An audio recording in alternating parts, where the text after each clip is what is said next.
nykypäivänä ihmiset nauttii hirveät määrät ja kaikenlaisia energiatuotteita. Mulla on tässä kädessäni tämmönen energialaku ja mä lupasin tuossa ihan hetki sitten paljastaa, että minkälainen ohjeistus tämän lakun nauttimiseen löytyy täältä takaa, koska tätä lakua ei ilmeisesti voi syödä niin kuin normaalia lakua, vaan täältä löytyy täältä takaa erittäin selkeä tämmönen 5 kuvan sarja. Siinä ensin hieman väsyttää siellä vasemmalla. No ei hätää, vapauta lakritsi kääreestä tuossa nuolen osoittamaan suuntaan.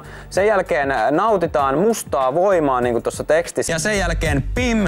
Energinen olo. Tää viimeinen kuva vaan pikkasen hämää mua, että saaks tässä niinku sit viimeiseksi jonkun saakelin sähköshokin, siis salaama, herran jumala, se räjähtää tai jotain.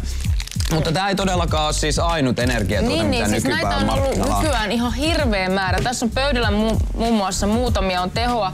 Ja nykyään nämä on niinku kasvatettu tätä kokoakin. Nämä on niinku puolen litran pakkauksesta. On tietysti tämmöisiä, jos sokeria on mukaan tämmöinen terveellinen versio. Ja sitten on näitä tavallisia. Mutta mä ihmettelen, että minkä takia niinku sitä energiaa pitäisi guarana ja taurinia ja muuta tunkea nyt joka ikiseen tuotteeseen. Että mun mielestä aikojen alussa niin kahvi ajoi tämän asian, samoin Coca-Cola. Niin.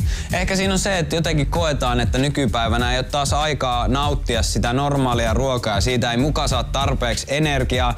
Vai onkohan nykyisin se tilanne, että ihmiset luulee, että he tarvii jotenkin enemmän energiaa, että elämä on niin hektistä, että tommonen normaali ruoka ei korvaa sitä energiakulutusta. Noin ei missään nimessä saisi olla, kun nykyäänhän tosiaan tungetaan, niin kun on kaikennäköisiä patukoita ja on jopa karkkeja, jossa on jotain energiajuttuja. Ja totta kai nämä juomat, nämä on ihan todella epäterveellisiä. Niin ne on, mutta niin ne vaan tavallaan tulee jokapäiväisiin tuotteisiin, jos miettii, että mitkäköhän on niitä seuraavia tuotteita, mihin tämä energiaominaisuus lisätään. Mä mietin itse juustoa, koska juustostahan on olemassa siis light-versio ja tavallinen versio, niin miksei myös energiaversio? Niin. Siihen vaan nämä tauriinit nimenomaan ja kofeiinit, niin sen jälkeen sulla on energiajuustoa. Mä mietin vähän ehkä pidemmälle tätä asiaa. Tämä energia voisi ujuttaa vähän muihinkin paikkoihin. Esimerkiksi kun sä lähdet lenkille, niin energiaverkkarit.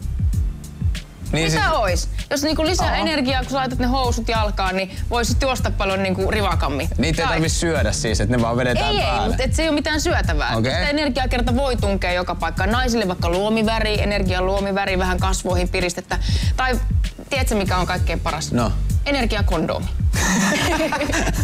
Kato, kaveri jossain vaiheessa hyytyy, kortsu päälle ja homma toimii taas. Kyllä. Loistava idea. Siinä ei tule myöskään niitä haittavaikutuksia tavallaan sitten, kun syö kaikki, koska näähän on siis hirveätä paskaa. Se kannattaa nyt muistaa, että nämä ei ensinnäkään toimi ja nämä on todella terveyshaittoja sisältäviä tuotteita.